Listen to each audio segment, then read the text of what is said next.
Ito mga idol.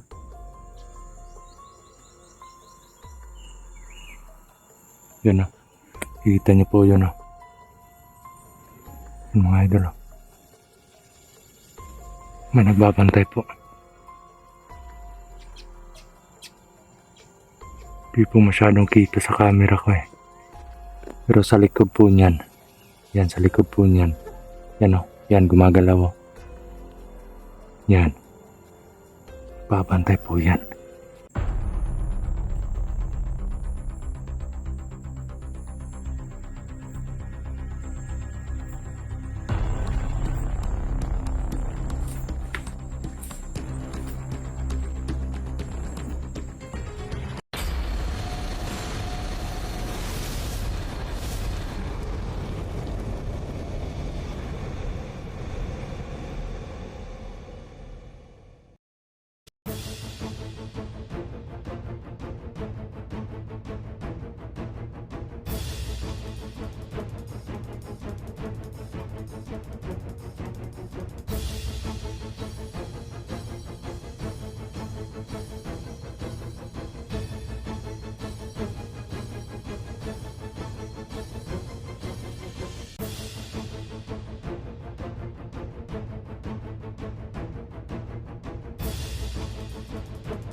So yun po mga idol no.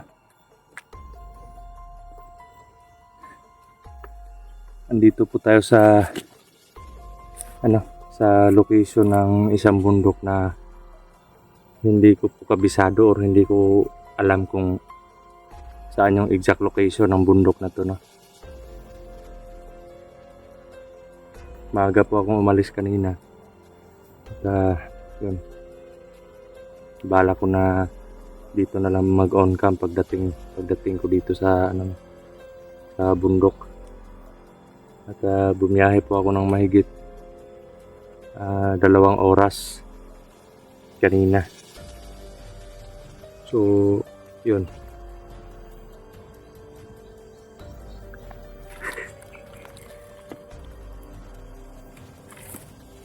Ako lang po mag-isa ngayon, mga idol. Kasi naalala nyo naman yung sinabi ko dun sa live na si Brother Max may problema pa dun sa kapatid niya, no? Kasi nasa hospital. At si Brother Maui naman parang nabinat kasi hindi pa sila masyadong magaling ni Brother Max nung time na nung hinanap nila ako. Pero ganun pa man, saludo ako sa mga kapatid ko no? Kasi kahit alam nila na may mga karamdaman pa sila talagang sinundan nila ako para ma-secure, ma-sure nila na okay ako no. So yun, si Brother Jerome naman may problema dun sa anak niya kasi may mga tumubo daw sa katawan. Siguro nagngingipin no, nagngingipin yung anak niya. So sabi ko naman sa kanila na unahin niyo muna yung problema niyo at kung masama yung pakiramdam niyo niyo muna, recover niyo muna yung mga katawan niyo. So yun, sana po maintindihan niyo po at sana po maintindihan niyo yung sitwasyon nila no. At yun, may natanggap tayo na balita na doon naman sa grupo ni Pinunong Gabriel no, 2 na lang yung nabihag. So nagpapasalamat tayo na ligtas na yung iba at may kailangan pa na i-rescue din no. So yun, yung operation natin dito sa bundok na to hindi ko kasi alam kung ano yung pangalan sa bundok na to yan no. Yung mga idol. Yan o. Sukal po dito Yan, masukal po dito Yan. Yan. Masukal po siya.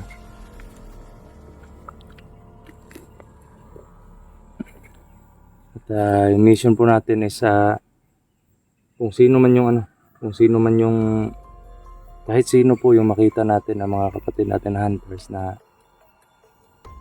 hunter man o hindi, basta kailangan i-rescue natin, no?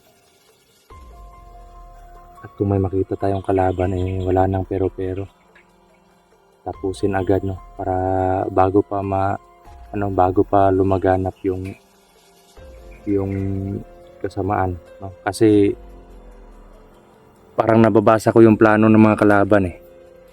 Kumbaga nasa plano na din nila na pag may isang hunter na mag-anyaya na magbagong buhay kayo, ganon. Sasabihin nila sa mga tao nila na pag may mga hunter na mag-anyaya sa inyo na magbagong buhay, sumama kayo. Sabihin nyo gusto nyo ng magbagong buhay. Yung mangyayari, titirahin ka patalikod, no? So yun yung punto ko, kaya wala nang pero. Pag makakita tayo ng kalaban, tayo natin agad. So sana ay matapos na rin po yung kaguluhang ito. At yun, may po tayo dito, may baon at titipirin na lang po natin para at least na umabot mga ilang araw, no? So yun, samahan niyo po ako sa exploration, mga idol, no? At yun, may dala pa rin tayong yan, sandata, yan, no? Yung body ko, tama pa rin natin yung body ko, no? Si Talim po yung tawag ko sa body ko. At may din tayo, may baril, pero konti lang yung bala. So yung strategy na gagawin natin ay silent kill lang. Hindi pwede makikipagbakbakan kasi baka maubusan tayo ng lakas. At yun, gagamitin po natin yung lahat, no? Lahat ng meron tayo, lakas na meron tayo at mga katangian na meron tayo, gagamitin po natin sa pakikipaglaban, no? So yun, nag-love shoutout po sa inyo lahat at sana po ipagdasal niyo po ako, ng mga idol. So yun, abante po tayo, mga idol, no? On cam lang po tayo mamaya doon, no?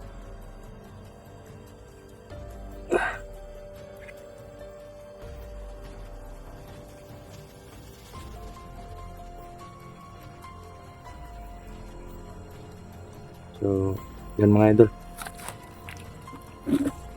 abante po tayo, no?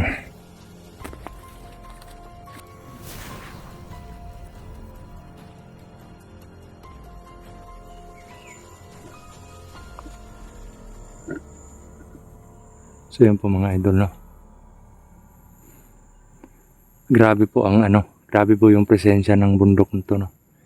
Dito na po ako sa pangalawa, no? Parang may may yungib siya dito, no?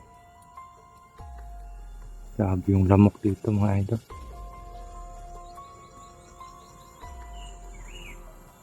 Yun, no? Kita niyo po yun, no? Yung mga idol, no? May nagbabantay po. Di po masyadong kita sa camera ko, pero sa likod po niyan, yan, sa likod po niyan, yan, o, yan, gumagalaw, o. Yan, babantay po yan. At parang may andito pa sa sa baba. So kung kaya nating i-silent kill, sa silent kill po natin, no? Kailangan dahan-dahan akong pumunta doon sa baba. Yun yung uunahin ko nung andun, kasi may presensya na naman na doon, no? Sa baba may presensya pa akong nararamdaman dyan, Kailangan mag-ingat talaga na hindi ma-alarma yung nasa ibabaw. Baka may mga kasama pa yan doon sa kabila, no? So tara, dahan-dahanin po natin.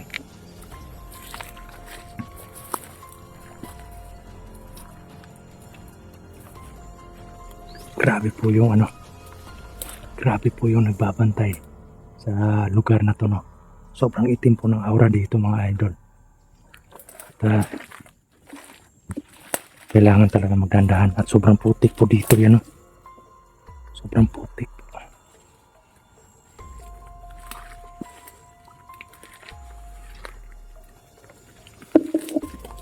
Yan yung isa, oh. Yan.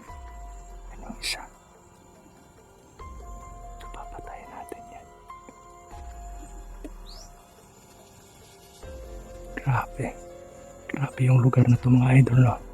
At sa unahan may mga may mga presensya pa akong nararamdaman doon, no. So hindi lang isa, dalawa, tatlo yung andito. So sobrang dami po ng kalaban sa bundok na to, no. Baka malapit na tayo doon sa mga sa mga nabihag, no. Baka may tinatago din sila sa na to lugar. Grabe ang presensya dito, mga idol. Patayin natin yan.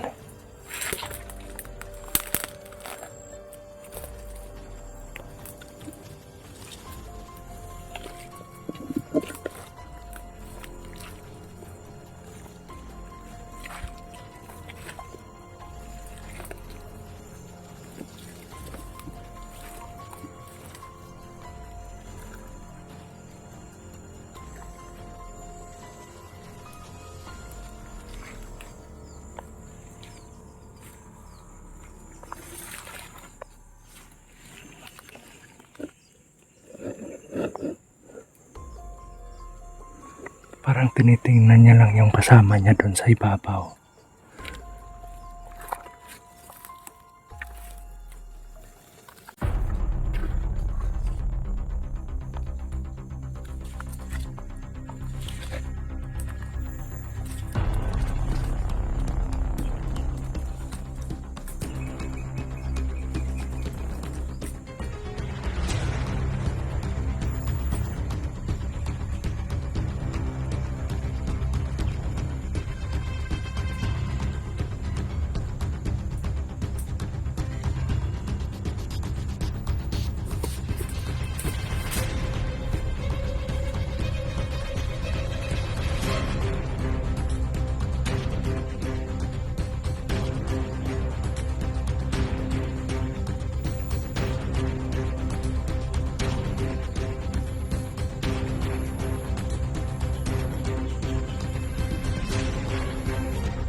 Buti na lang hindi siya walang boses, no. Patay na yan. Tingnan ko yung leeg niya.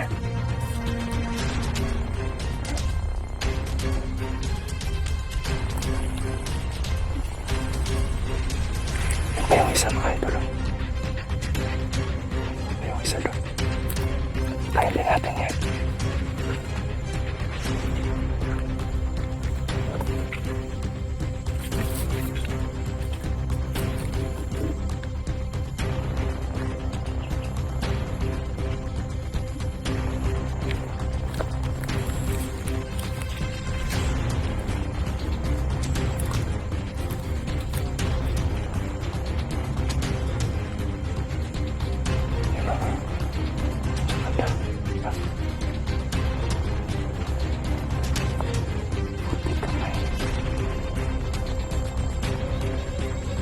Grabe yung kalaban dito, mga idol.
Natagalan ako dun mga idol kasi sobrang hirap po dito. Yan. Dahan-dahan na ako para hindi niya ako maano. Baka bigla na lang lumingon eh.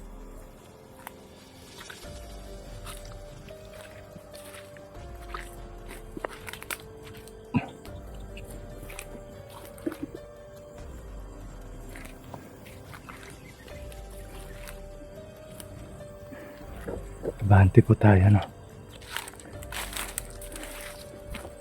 Doon banda. Parang may naano ako doon na presensya. Doon banda mga idol, no? Sa ibabaw.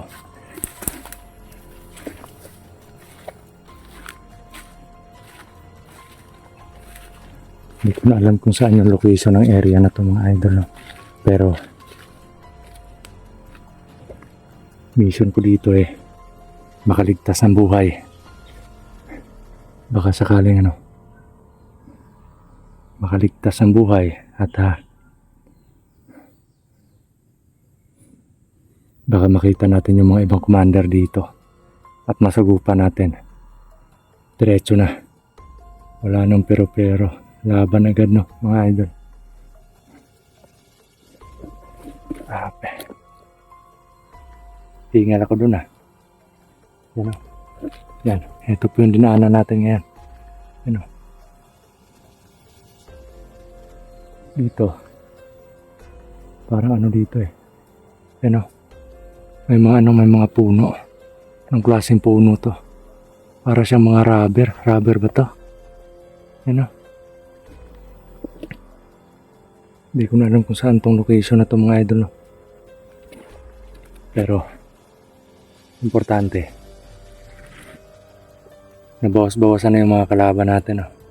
Nakadali tayo ng 2. Kahit sino yung makakabangga natin dito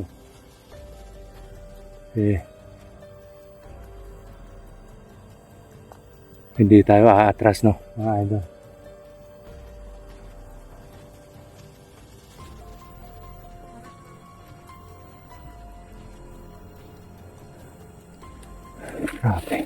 Grabe tong lugar na to mga idol. Sobrang talaga. Sobrang parang critical yung area na to mga idol, no? So tara. Abante tayo.